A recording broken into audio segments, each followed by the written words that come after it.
Você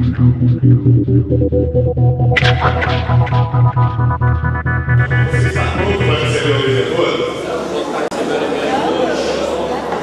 Olha, você está de parabéns, porque as pessoas não gostam muito de estudar a Bíblia, né? Mas nós temos que estudar, temos que conhecer. Eu costumo dizer que não adianta você ter uma R15 na mão, mas se você não souber usar, o adversário te derrubou com uma carrucha. Nós temos uma arma poderosa, que é a palavra de Deus. Só que temos que saber como usar ela. Né? E estamos vivendo os últimos dias, onde necessitamos de conhecer aquilo que está aguardando para a igreja e para aqueles que não vão subir no arrebatamento. Cadê os músicos aqui? Glória a Deus. Há músicas, querido, há músicas que encantam muito hoje. Nós estamos cantando aqui, esse hino que vocês estão ouvindo, é tudo menos de 15, 20 anos atrás. São mensagens muito fortes. Como vocês pegam isso aí comigo? Bem antigo. Muito em breve vai sair uma notícia e o povo desapareceu.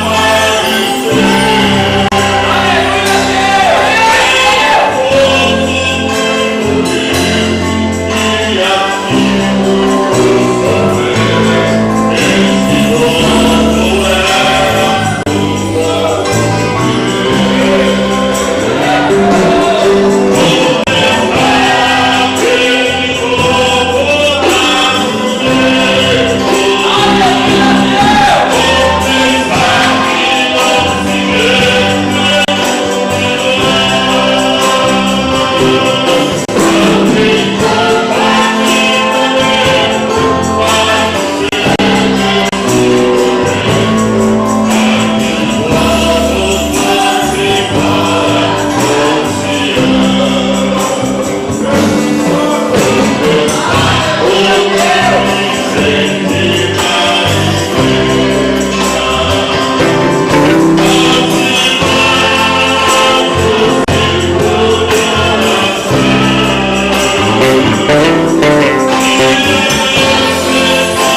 cantando, né? Então o hino original ele diz, vai-se embora para Sião. Nós já estamos em Sião, Sião é a igreja. Vamos embora com Sião. Então a gente corrige algumas coisas, né, que é necessário, porque através das épocas, não que quem fez ensino está errado, de jeito nenhum, super inspirado, mas é que através das épocas Deus vai revelando-se ao seu povo, né, vai esclarecendo coisas para o teu povo, e a nossa obrigação também, né, está melhorando, né, e colocando coisa mais dentro da palavra de Deus. Os irmãos estão felizes com o Senhor Jesus? Glória a Deus! Hoje é o segundo dia, hoje um pouquinho mais apimentado. Você que trouxe papel, caneta, não deixe de marcar. Porque isso é uma conferência. O que é uma conferência? Onde nós conferimos ensinamentos dentro daquele tempo. Por isso que a gente trabalha assim, cuidado, calma, não é? Glória a Deus! Escatológico, visão holística da situação, né? E depois, se quiser aprofundar mais, você usa a apostila, você pode se aprofundar mais, tá bem? Isso é uma visão holística. Vamos falar com Deus para que Ele venha falar conosco. Pai querido e amado, em nome do Senhor Jesus, eu te dou graça, meu Deus, pelo grande privilégio, a grande oportunidade que o Senhor concede compartilhar a tua palavra. Meu Deus, somos nós, não somos dignos de tanta honra, mas a tua misericórdia tem nos alcançado. E o Senhor não tem olhado, Senhor, para aquilo que somos, mas o Senhor nos olha por aquilo que o Senhor quer fazer em cada um de nós. Pai querido, eu coloco a minha vida nas tuas mãos. Pai, por favor, usa mim pela tua misericórdia, derrama da tua unção sobre a minha vida, sobre a vida da tua igreja, porque nós somos limitados, meu Deus, temos dificuldades para entender muita coisa, mas o Senhor é Deus de misericórdia, que pode abrir o nosso entendimento, a nossa compreensão, e nos ajudar, ó Deus, a entender aquilo que o Senhor quer transmitir para cada um de nós. Pai querido, todo bloqueio, todo impedimento, toda barreira, toda oração contrária, eu desfaço, eu repreendo, eu rejeito em nome do Senhor Jesus. E declaro, Deus, a liberdade do teu Espírito para a honra e glória do teu nome. Amém, Jesus. Diga graças a Deus. Amém. Sua Bíblia em Mateus 24. Glória a Deus.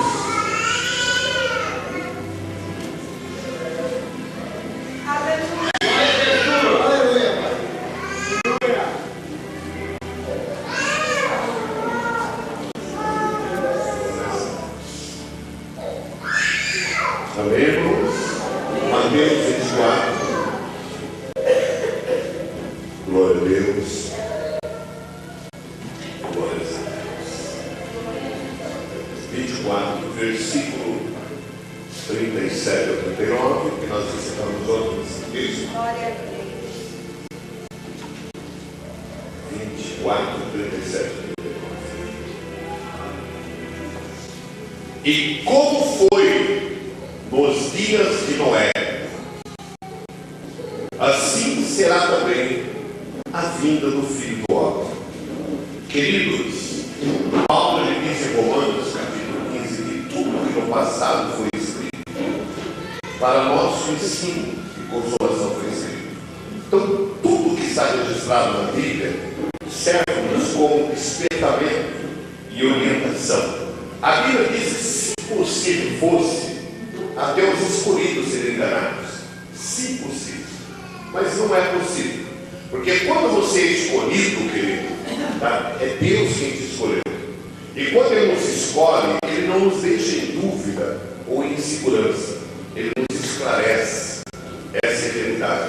Deus não deixa ninguém confundido, porque Ele não é um Deus de confusão.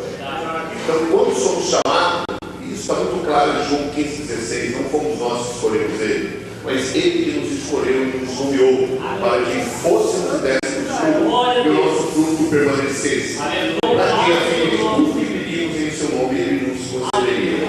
Então, querido, temos essa promessa de Deus em nossas vidas. Ele tem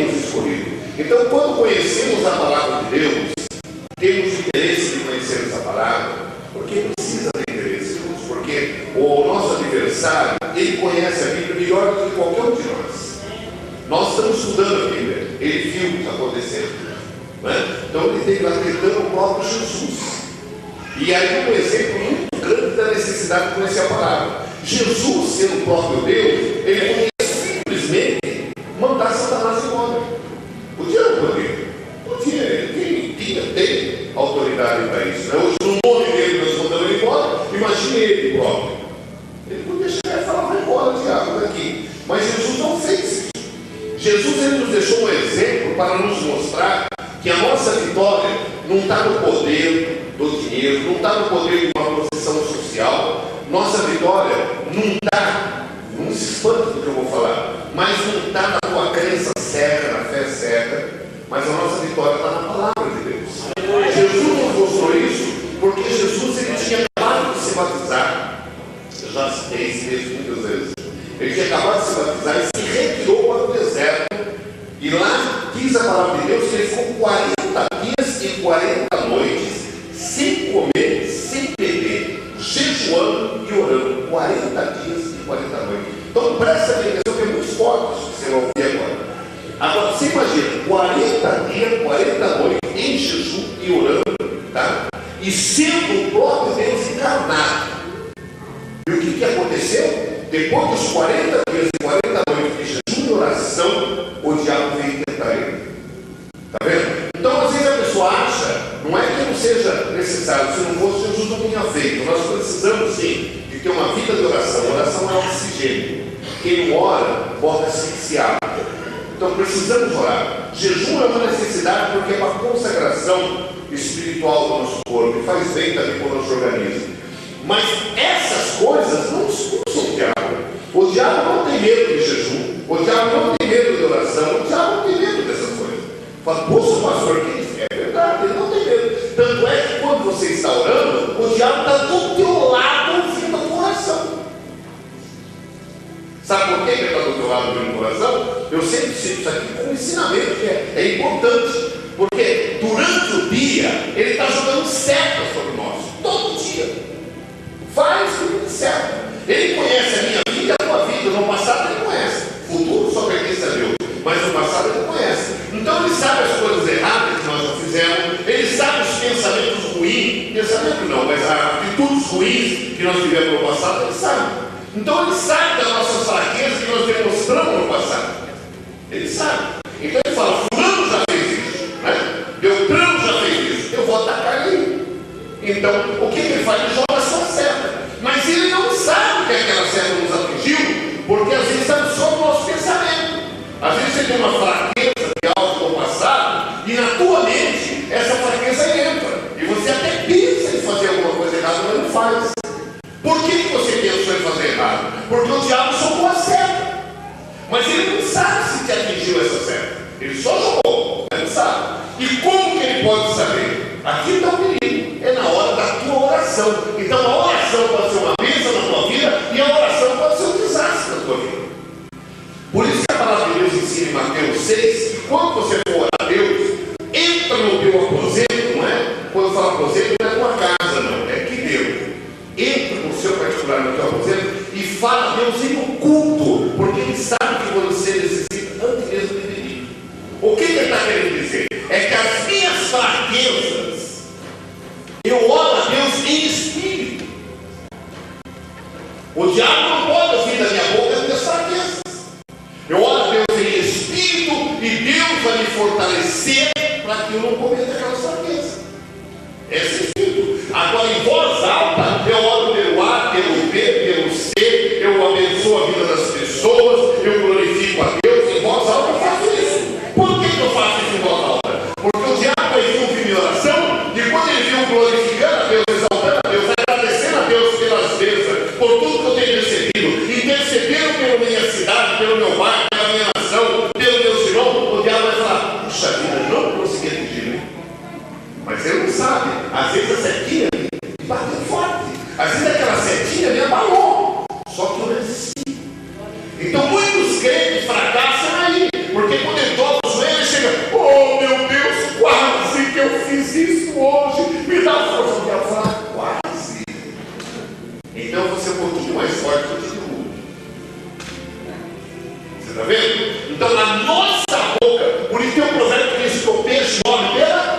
boca, vamos mudar isso. O crente morre pela boca.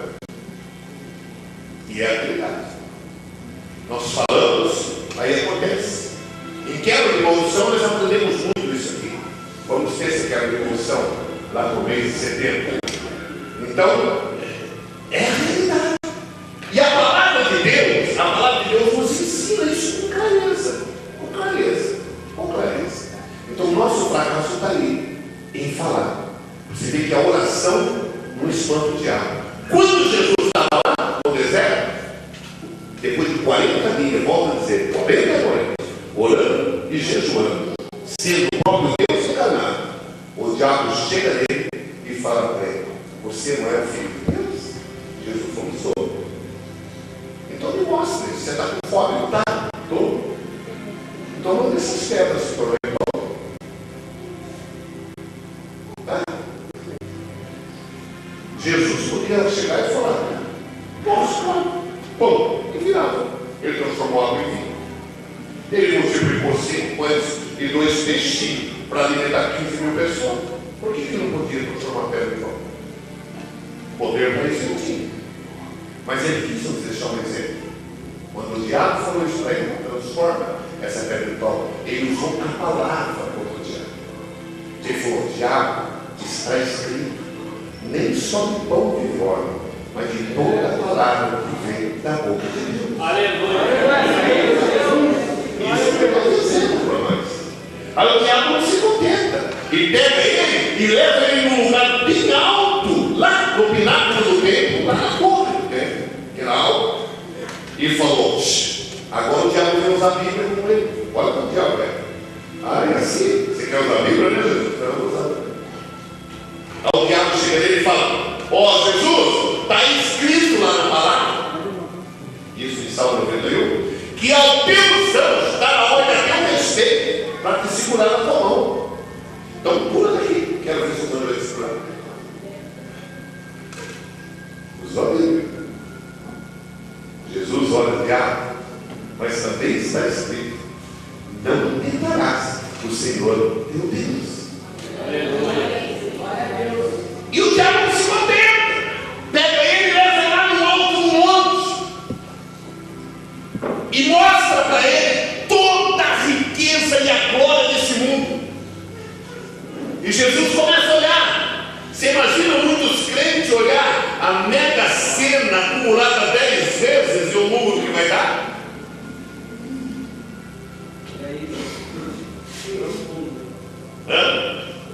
Colocou ele lá em cima e mostrou toda a glória e toda a riqueza do mundo. Falou: está vendo isso aí, diabo? Ô Jesus, está vendo? O diabo falou para ele: é tudo meu. E se você me servir, eu vou dar tudo para você. Está cheio de empresário que faz pacto com o diabo. Vocês sabiam que o dono da Honda, ele fez um pacto com o diabo quando ele lançou a Titan 150? Ele colocou em pleno dentro da Titan. Esse camarada, sabe onde ele está hoje? No leito, morrendo, minguando de câncer. Dizem que ele se arrependeu. E tantos outros. Nós temos exemplo aqui na nossa cidade mesmo. De pessoas que prosperaram de uma forma tremenda. Esse é outro. Prosperaram de uma forma tremenda. Eu não posso citar por uma questão ética. Mas prosperaram, ficou a pouco definhado. Você fala: como quebrou o fulano? Mas se você olhar no passado, ele dedicava cada uma das coisas que Deus dava para ele, ele dedicava. Entendeu? É muito sério, gente. E o diabo falou: Jesus, é tudo seu, pode ser servir. E Jesus fala para ele: Satanás, está escrito, adorarás somente o Senhor teu Deus, e somente a Ele servirás. Aleluia! Aí o diabo falou: não adianta que eu não posso com ele. Sabe o que o diabo fez? Foi embora. Aí quando o diabo sai, aí diz que chegam os anjos do Senhor e servem um banquete para Jesus. Então quando você resiste ao diabo com a palavra, a recompensa recompensa, velho. O banquete está esperando. Mas só podem participar desse banquete aqueles que não querem se contaminar com nada do inimigo. Só podem participar desse banquete aqueles que resistem o adversário. Só podem participar desse banquete aqueles que conhecem quem fez esse banquete. Aleluia. Conhecereis a verdade e a verdade vos libertará. A palavra de Deus é verdade. Então, de suma importância, conhecemos a palavra de Deus. E quando coloca esse texto, é para você viajar lá no passado. A grande tribulação, tá? Ela tem um tipo que é o dilúvio. A arca de Noé, ela é um tipo da igreja. A arca é um tipo da igreja. Quantas portas em arca? Eu não estou falando da igreja para organização, da igreja organismo, que está espalhada no mundo inteiro. Não estou falando um nome de organização, tá? Não é a placa que está lá na frente. Não é isso que eu estou falando. Eu estou falando da igreja como um organismo, tá? E esse organismo está espalhado aí dentro de todas as igrejas, tá? Assembleia de Deus, Batista, Presbiteriana, Luterana, Brasil para Cristo, Casa da Benção, Quadrangular, todas as igrejas têm filhos de Deus espalhados, que pertencem ao reino de Deus. Aleluia. Eu estou falando é isso, nego. Preste atenção para você não confundir a coisa, tá? Então essa arca, ela simboliza a igreja que Cristo virá buscar para reinar com ele. E essa arca, ela tinha uma única porta. Para entrar nessa igreja, não na organização, mas na igreja organismo, a esposa do Cordeiro, a noiva do Cordeiro, aquela que vai ser arrebatada, aquela que Paulo diz aos Efésios 5:27, imaculada, sem mancha nem ruga ou coisa semelhante, mas santa e irrepreensível. Para entrar nessa igreja, nesse organismo vivo, nessa arca, tem que entrar pela porta, e só tem uma porta. E Jesus falou: eu sou a porta, não uma das portas, mas a porta. Então, o único jeito de entrar é através de Jesus.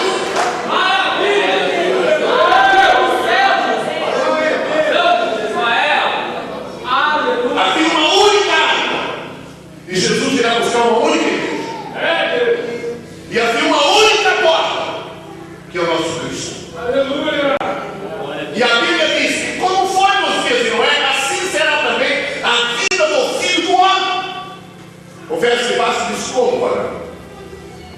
Porquanto assim como nos dias anteriores ao dilúvio, comiam, bebiam, casavam, davam-se em casamento, até o dia que Noé entrou na arca.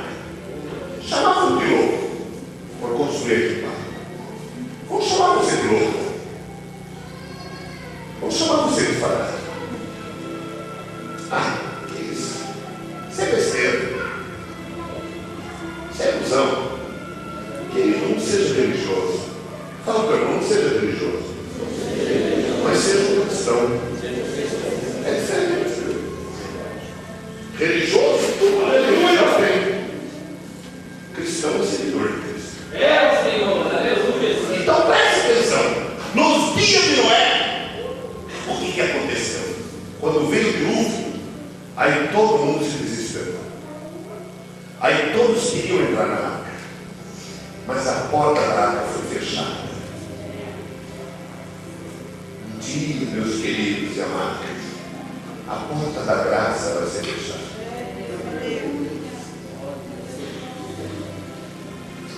E quando fechar essa porta, ninguém mais entra. Alguns religiosos que afirmam que na grande tribulação vai ter salvação. Isso é mentira, porque diz que como foi nos dias de Noé, será na vida do Filho do Homem.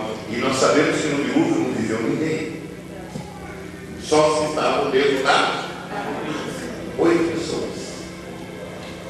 Fora da arca morreu todos. Querido, quando Jesus voltar, não adianta. Somente os que estiverem na igreja de Cristo que vão ser salvados. Os que estiverem fora vão passar pela grande tribulação, não tem jeito. E não tem mais jeito de entrar. fechou a porta da graça. Acabou. Você sabe por quê? Abre para mim aí para 2 Tessalonicenses 2, 7.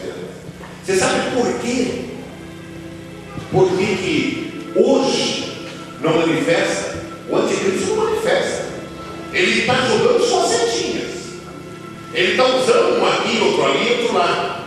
O falso profeta não manifesta, mas ele está jogando suas profecias sem vergonha aqui, ali e lá.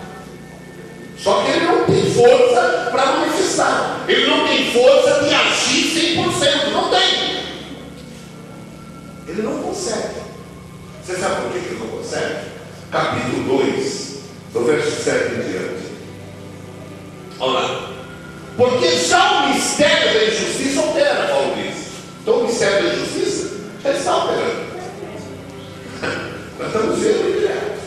Cada absurdo que quando as pessoas com mais idade, acho que ficam de boca aberta. Falam, puxa vida, eu nunca imaginava que eu ia ouvir isso um dia, eu ia ver isso um dia.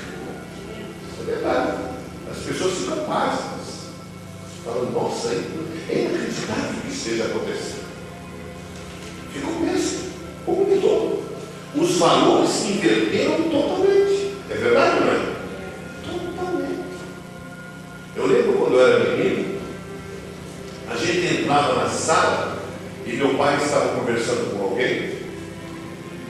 E se a gente chegava e entrava na conversa, o pai da gente olhava para a gente assim de lado, a gente, ó, né, mano? Minha irmã tá aí.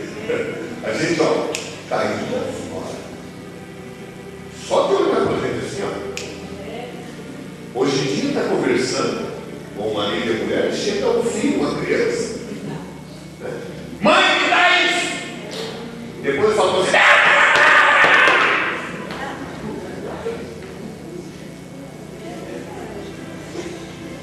O pai fala alguma coisa? Não! Cala! Eu vi uma cena um tempo atrás, eu já contei aqui no trem, indo para São Paulo. Eu fiquei boca dela. Uma criança com 6 anos, 7 anos no máximo, pulando em cima do banco do trem, para lá e para cá, incomodando as pessoas que estavam sentadas. E a mãe chegou e falou, para com isso. E ele, está correndo para cá, e a mãe para e não, pula para cá, e pula no banco, pula no outro, abre uma janela, abre outra. Estava nem aí. Aí a mãe foi lá e pegou ele com o braço, colocou ele do lado, e a mãe falou para ele, você fica quieto, porque senão eu vou te dar uma surra. E aquela criança virou para a mãe e falou, me bate, que eu falo para a polícia. Ele só não falou, denuncie. Eu falo para a polícia, ou te denuncie. E sabe o que acontece? Se você der um tapa, ainda que a mão não foi feita para bater, mas para abençoar, a Bíblia manda corrigir um filho com vara. Porque quando você dá um tapa no filho, você machuca a tua mão, teu filho que machucou por tabela. Então é um perigo. Então você tem que corrigir com cinto, vara, e não espancar, mas no lugar correto para a criança entender. Minha mulher dizia que eu não tinha coração. Os filhos, quando era pequeno, eles faziam uma coisa errada e eu falava, te devo uma.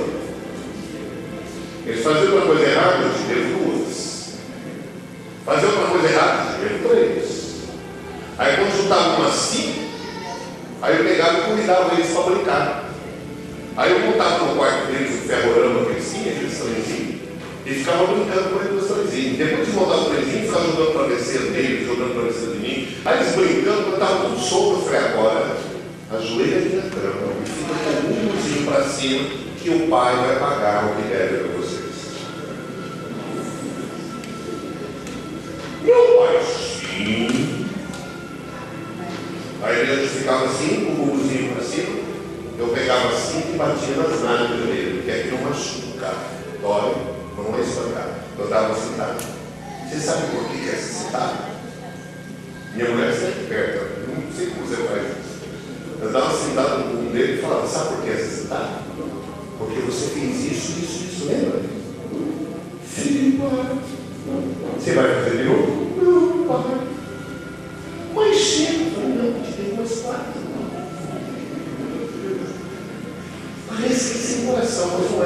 é educação. Meus filhos nunca me fizeram passar vergonha, nem me deram dor de cabeça. Hoje são homens decentes, casados, responsáveis. Tinha que fazer. Claro que não queria, mas tinha que fazer educação para eles. Porque quando você pega a linha e você taca o que está na mão, porque antigamente era assim, eu e minha irmã, meu Deus do céu, minha mãe que tinha na mão jogava para gente. Vocês já lembram daqueles ferros de passar que o fio era solto? Minha mãe jogava aquele fio e ó. Os vergões levantavam o corpo. E comidas são as duas vezes, não sei se comiam mais. Enfiava depois a gente na salmoura. Queimava. E bateu quando tinha na mão. E não era no bumbum, não, era no da cara, no peito, qualquer lugar. Isso é espancar. Quem ama não espanca, corrige. A Bíblia diz que Deus repreende o filho que ama. Essa é a realidade.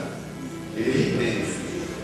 Então é fundamental saber, sim, educar. Isso é fundamental. Então preste bem atenção. Vamos lá.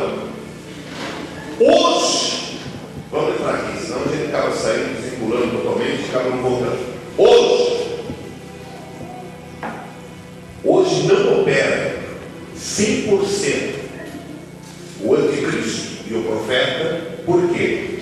Somente há um que agora resiste até ser tirado do meio.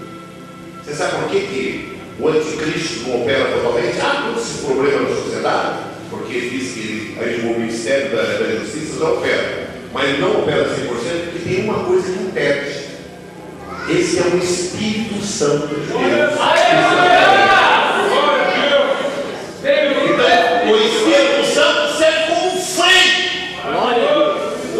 Aí você fala, não, o Espírito Santo opera na vida dele. Não, o Espírito Santo opera na vida da igreja. E os membros do corpo de Cristo, os membros dessa igreja orgânica, não organização orgânica, os membros dessa igreja, cheios do Espírito Santo, servem como resistência e impedimento para que o anticristo e o falso profeta não operem 100%. Aleluia a Deus! Mas quando a igreja subir, sabe quem vai levar ela até ao encontro do Senhor? É o que está no nosso meio hoje, o Espírito Santo. O apóstolo João disse que nos últimos dias o Espírito Santo nos guiaria a toda a verdade. Aleluia. Hoje a igreja do Senhor Jesus não é guiada, eu estou falando de igreja do Senhor Jesus, eu não estou falando de organização religiosa. Amém. A igreja do Senhor Jesus, volta a afirmar, aceita toda a Bíblia, não de qualquer jeito, mas toda a Bíblia corretamente dividida e manejada, e o Novo Testamento com regra de fé, prática, governo e disciplina, e andar à luz do seu melhor conhecimento e habilidade. A igreja do Senhor se encaixa nessa constituição. Não é a placa, não é a organização.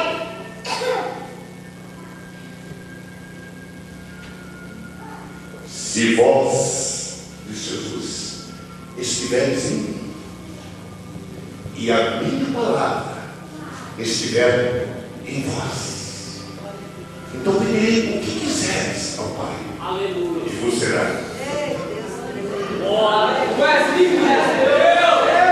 Mas tem que acontecer isso. Se vós estiveres em mim, e as minhas palavras, ele dizia, as minhas palavras estiverem em mim, então pedirei o que quiser ao Pai, e vos será feito. É assim. É muito forte isso. É muito forte. É muito forte. E essa igreja que tem um compromisso com a palavra de Deus, fala para o irmão, Deus não tem compromisso com você. E não tem mesmo, Deus. Porque você tem o livre-arbítrio, você vai o que você quiser. Se eu quiser sair daqui agora e virar um bandido, Deus é pedido. Se Se você quiser sair daqui agora, se drogar, se prostituir, fazer o que você quiser, Deus vai pedir? Não deve. Porque Deus, Ele é tão educado, que Ele não nos obriga absolutamente nada. Quem obriga são as religiões, os dogmas humanos, as ideologias humanas, é o que obriga. Não pode fazer isso, não pode fazer aquilo, não pode fazer assim, você tem que ser assim, tem que ser assado. É pessoas que querem ser dono da herança de Deus, pessoas que querem ser modelo para a herança de Deus. Nem pastor, presbítero, apóstolo, profeta, diácono, obreiro, ministro, nenhum é o nosso modelo. O nosso modelo é Jesus Cristo.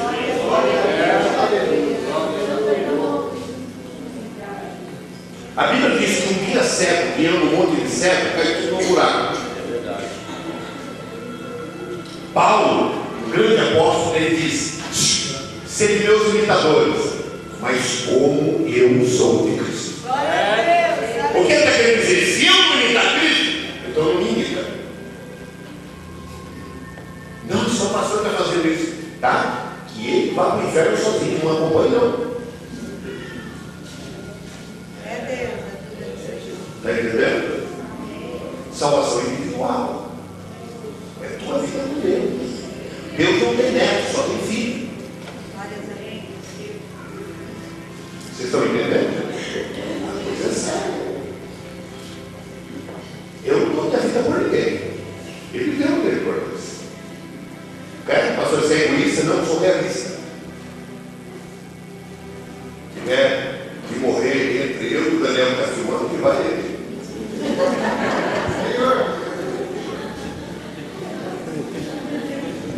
Claro, eu vou ser hipócrita que vai eu? Não.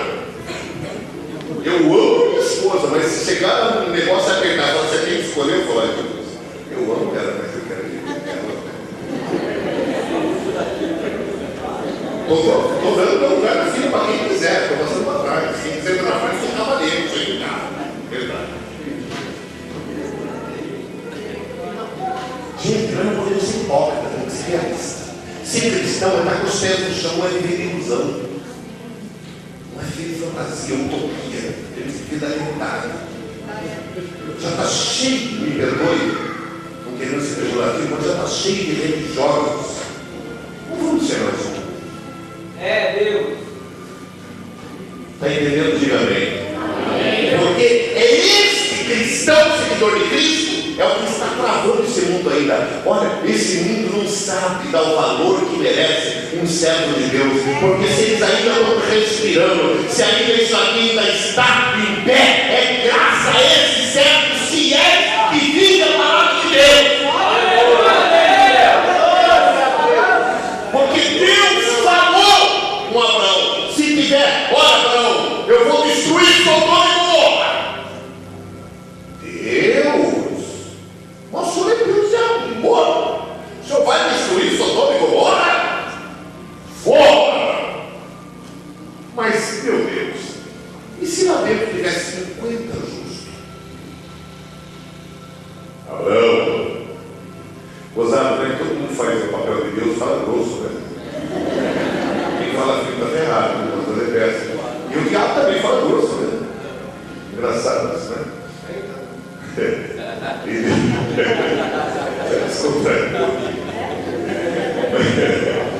Mas Deus fala para Abraão: ai de mim destruir o justo com ele. Se tiver 50 justos, por amor de 50, eu vou poupar as duas cidades. É Deus, é Abraão. Deus, não fica nervoso de fazer uma pergunta. Posso? Fala, Abraão. E se dou 50, falta 10. Vocês têm só 40. Abraão, por amor dos 40, eu poupo as duas cidades. Deus, ainda que eu me atreva mais uma vez, mas se tiver ainda. Abraão, por amor dos 30, eu pouparei as duas cidades. Senhor, mais uma vez, e se tiver 20? Abraão, por amor dos 20, circunvaler as duas cidades. A última vez que eu vou falar, meu Deus, você quer 10? Não, por amor dos 10, eu comparei as duas cidades. Mas não tinha. Só tinha Ló. E Deus mandou um anjo virar a família de Ló. Né? E a mulher de Ló ainda não acreditou. Quando ela é sobrinha, falou para a mãe dela: "Ele aconteceu tudo! Leva toda a nossa riqueza, nossa fazenda, nossos bens! É loucura! Você está ouvindo Deus? Isso é mentira! Nós vamos deixar tudo lá!" Mulher, vamos embora! Deus falou para não olhar para trás, guarda tudo! Não! Eu não posso guardar porque é meu! Ela olha para trás e diz a Bíblia que ela se converteu num estado santo. Aonde era Sodoma e Gomorra, sabe que ela hoje é o Mar Morto. O Mar Morto é um mar que chama-se Mar Morto porque não tem vida. A densidade de sal é tão grande que se você deitar lá você não afunda, você flutua. Não tem peixe, não tem vegetação, não tem nada. É riquíssimo em enxofre. Aí você lê a Bíblia e você vê que a Bíblia diz que choveu enxofre. A própria história afirma que lá foi a cidade de Sodoma e Gomorra. Querido, a coisa é séria. A coisa é séria. Esse mundo está em pé porque tem mais de 10 justos, pelo menos tem. César de Souza tem mais de 10 justos. Aonde você mora tem mais de 10 justos. Senão Deus não tem destruído isso aqui tudo. Ele só não destrói por amor aos justos. Por que vão errar?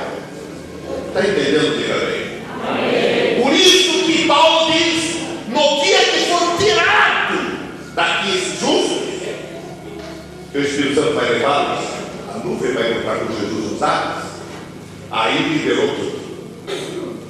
Aí a hora da coisa acontecer. Porque já o mistério da injustiça opera. Qual o verso de Marcos falando? E então será revelado, quando for tirado daquela igreja do Espírito Santo, então será revelado o iníquo. E esse iníquo, ele não vai ficar muito tempo também não. O Senhor o disparará pelo assomo da sua boca e aniquilará pelo esplendor da sua vinda, quando ele retornar para a igreja. Continua.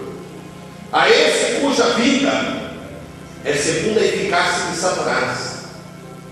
É duro, hein? Mas é verdade. Com todo poder e sinais e prodígios de mentira. Oh, queridos,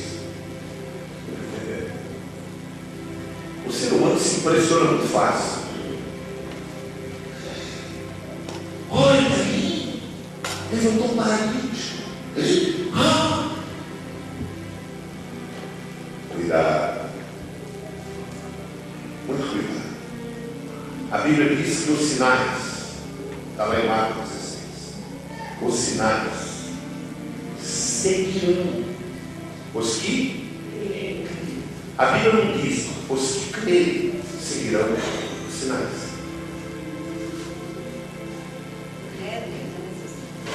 Vocês entenderam o que eu falei?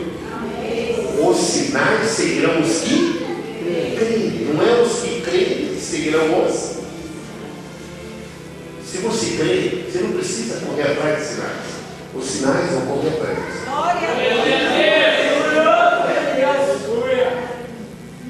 Está entendendo? O problema da humanidade é comprar muito o que os outros falam e não o que a palavra diz. A fulana é o homem de Deus. Para você saber que uma pessoa realmente é um homem de Deus, uma mulher de Deus, você precisa comer vender um saco de sal com ela. Quem garante para vocês que eu sou aquilo que eu estou falando? Agora eu garanto para vocês o que eu falo está na Bíblia. Se eu sou isso, só eu e Deus sabemos.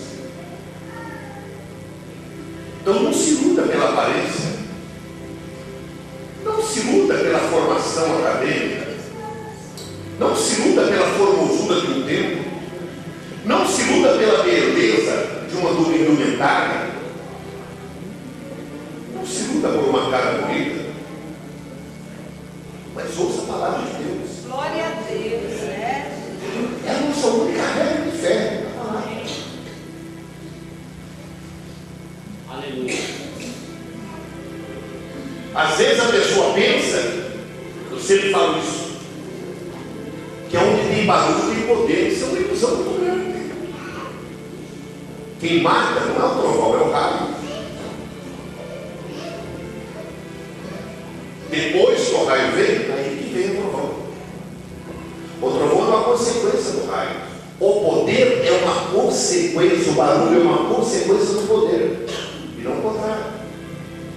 Às vezes a pessoa acha que se eu começar a gritar até ficar rouco aqui, então eu sou um pregador eloquente, um pregador cheio do poder de Deus. Então vai no manicômio, tem um monte de louco gritando lá. Nossa!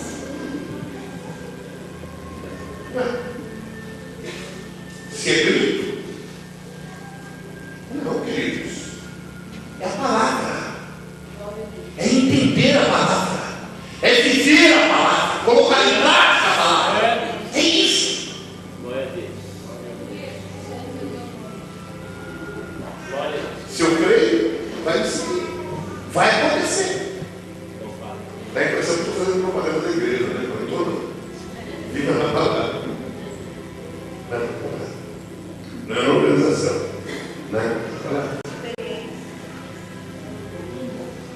Porque o dia que esse povo que vive na palavra for tirado daqui, vai acontecer isso aqui. Verso de baixo. E com todo o engano da injustiça, para quem? Para os que merecem. Porque não receberam o amor do quê? Da verdade, da palavra, para si salvar. Outra. Por isso Deus lhes enviará, o próprio Deus, a operação do erro, para que creiam na mentira. A coisa é muito séria. É muito séria.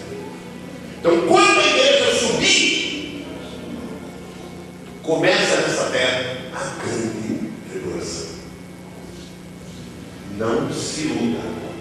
Há uma tologia, não é teologia. Tologia. Sabe o que é tologia? Ensinamento de tolo. Que teu é Deus. Logia é estudo, são palavras gregas. Teologia. Teologia, estudo. Teologia, estudo de Deus. Como psicologia, mente. Logia, estudo da mente.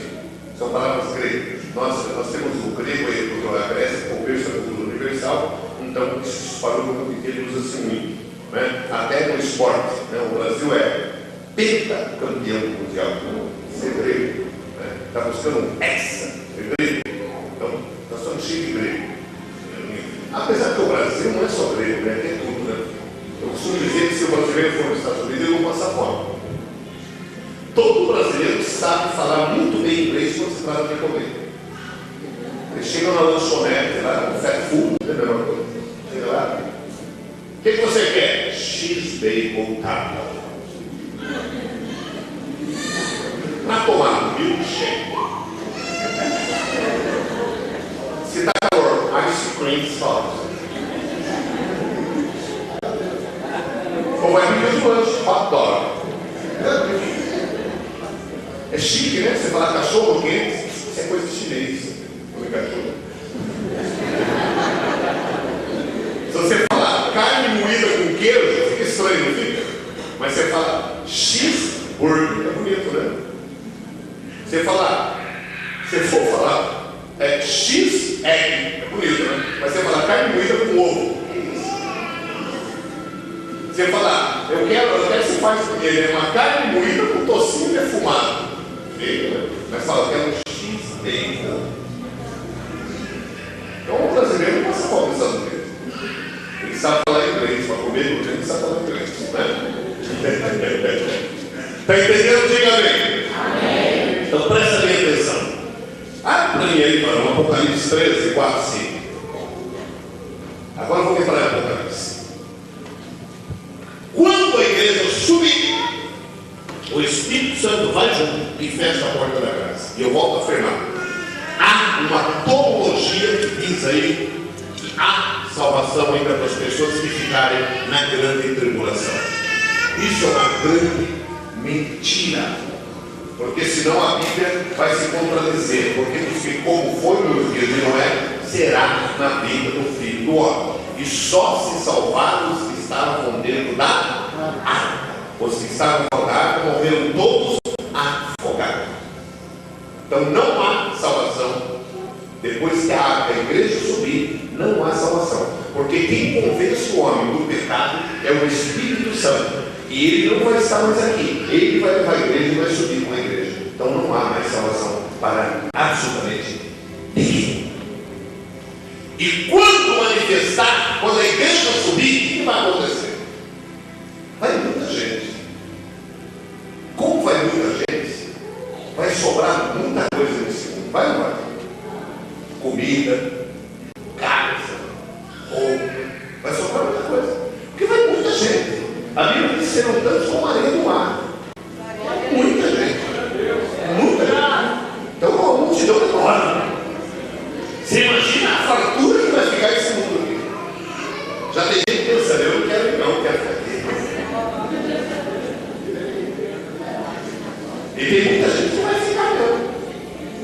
São aqueles que vêm da igreja e só observam a palavra de Deus. Esses vão ficar. Que não colocam em prática. Esse é, sabe o que vai ficar? Porque quando Jesus ia arrebatar a igreja, vai falar: meu filho, você ficou a vida inteira observando, ensaiando para isso. Seria muita ruindade da minha parte te levar. Eu vou deixar, porque como você treinou a vida inteira para observar, eu vou deixar agora você observando a igreja subir. Óbvio. É forte. Observe, por isso a grande tribulação vai ter duas fases. Duas fases. Olha, e adorar o ladrão que deu a besta ao seu poder, e adorar a besta dizendo: quem é semelhante a essa besta? Sabe por quê? Porque acabou a miséria. E eles acharam que era a trindade satânica que tinha feito aquilo. Ou seja, a besta, o anticristo e o falso profeta. O diabo tem que estar Deus em tudo. Tem a trindade divina e a trindade satânica. Tem que estar em tudo. Só que sempre ao contrário, é o oposto. Então presta atenção. O povo que estava acreditado. Diz alguns historiadores, eu não tenho base bíblica para isso, estou vendendo pelo preço que eu comprei. Mas diz alguns historiadores que possivelmente eles vão alegar que vieram alguns aqueles que defendem a tese de vida, como que chama as pessoas que creem óbvio? Como que chama esse cara? É um ufólogo. Os ufólogos defendem, né, que Jesus na verdade não vai vir, mas vai vir naves espaciais e levar muitas pessoas. Então por isso alguns teólogos, sei lá, os tolos, alguns desses malucos afirmam dessa forma. Eles afirmam que virão naves espaciais e vão levar muita gente. Então eu vou falar: é nada que levou. Foram para todo mundo, foram como diz minha mãe, quando absorve, por quê? Vocês são literados em ufologia. Vocês conhecem a Bíblia como conhecem a ufologia? Então olha lá. Então isso vai ter esse troço doido aí, né? Alguns falando, mas presta atenção. O que vai acontecer na realidade é que vai sobrar muita coisa, e a trindade satânica, que é a besta, o falso profeta e o anticristo, eles vão atribuir a eles que eles são o salvador da pátria e vão ser vistos como deuses, e eles vão meter a lei em Jesus, vão meter a lei em Deus. Eles vão falar: tá vendo? Se ele fosse Deus, tinha dado uma vida boa para vocês, mas deu. Vocês sofreram até agora com nós vocês estão vivendo uma regalia. E o povo ia acreditar. Olha, isso demorou, sabe quanto? 3 anos e meio, entendeu? Quem é semelhante à besta? Quem poderá batalhar contra ela? Ficou forte. Olha lá. E foi-lhe dado uma boca para proferir blasfêmia. A atividade satânica começou a blasfemar. Você sabe por que chama-se anticristo? Deixa eu explicar. Porque ocupou o lugar de Cristo. Quando uma pessoa ela ocupa o lugar de Cristo ou de Deus, está operando nela o espírito do anticristo. Porque ele quer ocupar o lugar de Deus. Ninguém pode ocupar o lugar de Deus. Ninguém é maior do que Deus. Ninguém é melhor do que Deus.